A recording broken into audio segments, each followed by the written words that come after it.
Chers amis, la prophétie d'Ézéchiel dont nous avons fait la lecture, ainsi que l'évangile de ce dimanche, mettent sous nos yeux une image semblable, celle d'une fragile bouture ou d'une graine minuscule appelée à croître pour donner naissance à un grand arbre. On voit généralement dans ces images une préfiguration de l'Église fondée sur le petit nombre des apôtres plantés en terre d'Israël et qui s'est désormais propagée sur toute la terre et embrasse toutes les nations.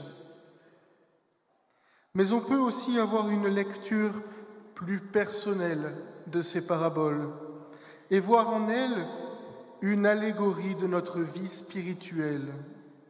Cette plante, appelée à croître, c'est nous-mêmes, sous l'effet de la grâce, qui ne remplace pas notre nature, mais se greffe sur elle. Or, la grâce nous est donnée en premier lieu par les sacrements, qui sont des signes sensibles institués par le Christ Jésus lui-même afin de faire naître, de restaurer ou de faire croître en nous la grâce, c'est-à-dire l'état d'amitié avec Dieu.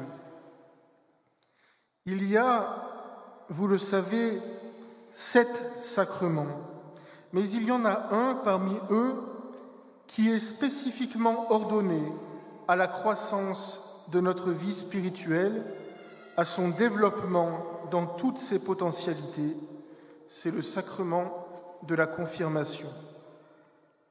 L'état de grâce nous est donné par le baptême, et si nous avons le malheur de l'abandonner par le péché, il peut nous être rendu par la confession. Mais le développement de la grâce, son affermissement et son accomplissement en nous, c'est le fruit de la confirmation. Il n'est pas évident de comprendre la spécificité de la grâce donnée par la confirmation, puisqu'il s'agit d'un accroissement et non de quelque chose de nouveau.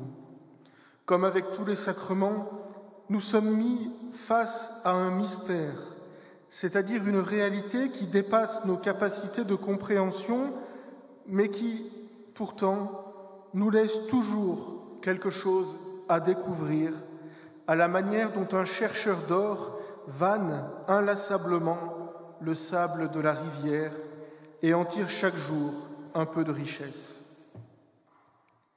La grâce de la confirmation, c'est donc l'accomplissement du baptême. Si le baptême est une naissance, la confirmation est le sacrement de la croissance. L'enfance donne à découvrir la relation de filiation. L'enfant comprend que la relation qu'il a avec ses parents n'est pas la même que celle qu'il a avec ses semblables ou avec d'autres adultes. Parvenu lui-même à l'âge adulte, la filiation n'est pas pour autant détruite, elle est transformée. Le fils n'est alors plus un enfant, mais il reste un fils. Il est au contraire invité à redécouvrir cette filiation et en apprécier désormais la vraie richesse, dépouillée de tout rapport de dépendance. Le rapport de filiation est rendu d'autant plus riche qu'il est désormais parfaitement libre. Par le baptême, nous devenons enfants de Dieu. La confirmation, qui correspond au fait de parvenir à l'âge adulte, ne vient pas révoquer cette filiation, mais permet au contraire d'en développer toute la richesse. Elle nous unit plus fermement au Christ, justement parce qu'en achevant l'initiation chrétienne, elle fait de nous un membre accompli de son corps mystique qu'est l'Église. L'enfant, littéralement, d'après la signification latine du mot, c'est celui qui ne parle pas. C'est celui qui doit demander la permission pour ouvrir la bouche en présence des grandes personnes, lui dit-on. L'adulte, c'est au contraire celui qui est maître de lui-même, capable de parler et de décider parce qu'il a atteint un certain niveau de développement physique et mental. La confirmation nous donne cet accomplissement sur le plan spirituel. C'est pourquoi l'on dit que ce sacrement donne l'Esprit Saint.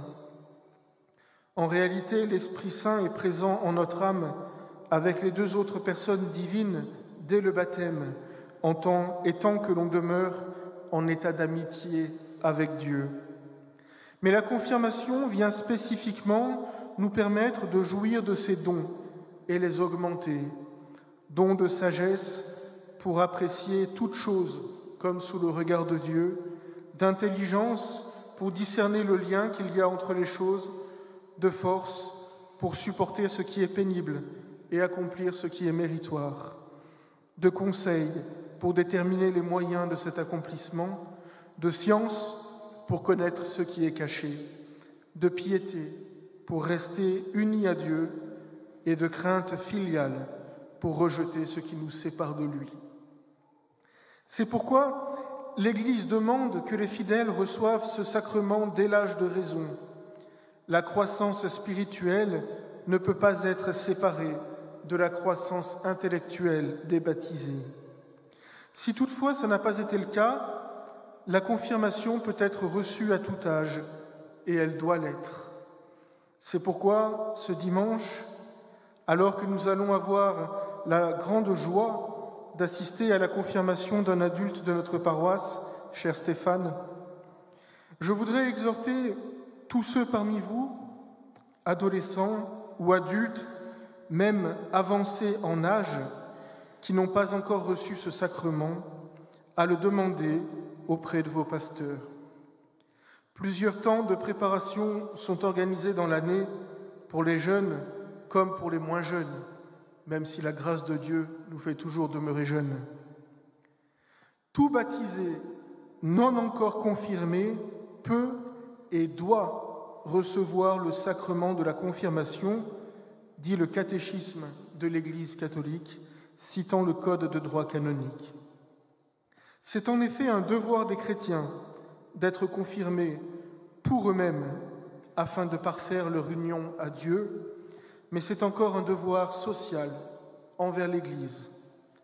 On ne peut vivre que pour soi. L'homme est par nature un être social et c'est également vrai sur le plan surnaturel. La croissance de l'arbre à moutarde dont parle Jésus, tout comme celle du cèdre d'Ézéchiel, permet à ces arbres de porter du fruit et fournit un refuge à tous les oiseaux du ciel. Notre propre croissance doit être mise au service de nos frères, surtout des plus fragiles d'entre eux. Un chrétien accompli est un chrétien investi. Sans la confirmation, poursuit le catéchisme, le sacrement du baptême est certes valide et efficace, on est bien enfant de Dieu, mais l'initiation chrétienne reste inachevée. Sans la confirmation, chers amis, nous sommes des chrétiens inachevés. Oui, la grâce est toujours un don gratuit, mais elle ne peut jamais être sans rapport avec nos mérites personnels. Le don du baptême demande à être ratifié. Recevoir la confirmation, c'est donc encore un devoir envers Dieu, qui a tout créé pour sa gloire et qui attend de nous que nous la chantions comme le psaume de cette messe nous y invite. La confirmation, en effet, imprime dans l'âme du fidèle qui la reçoit un caractère, c'est-à-dire une marque indélébile, comme le font aussi le baptême et l'ordre. C'est pourquoi on ne peut recevoir ces sacrements qu'une seule fois. Les dons de Dieu, en effet, sont sans repentance. Par le baptême, Dieu nous reçoit comme son enfant.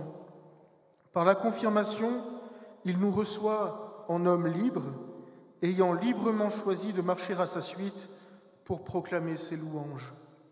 La confirmation nous marque du signe du Christ et nous distingue encore davantage de ceux qui portent le signe de la bête dont parle le livre de l'Apocalypse. Car toute notre vie spirituelle, en effet, doit être ordonnée à la fin des temps, à la fin de notre propre temps sur cette terre, mais aussi en tant que membres du peuple de Dieu, à la lutte continuelle entre la cité de Dieu et la puissance du péché, qui ne prendra fin qu'avec le retour du Christ. Les dons de l'Esprit Saint sont ordonnés, dit encore le catéchisme, à la défense de la foi. Oui, la foi doit être défendue. Cette défense ne se fait toutefois pas dans la violence, mais dans la patience héroïque, comme celle dont ont témoigné les martyrs.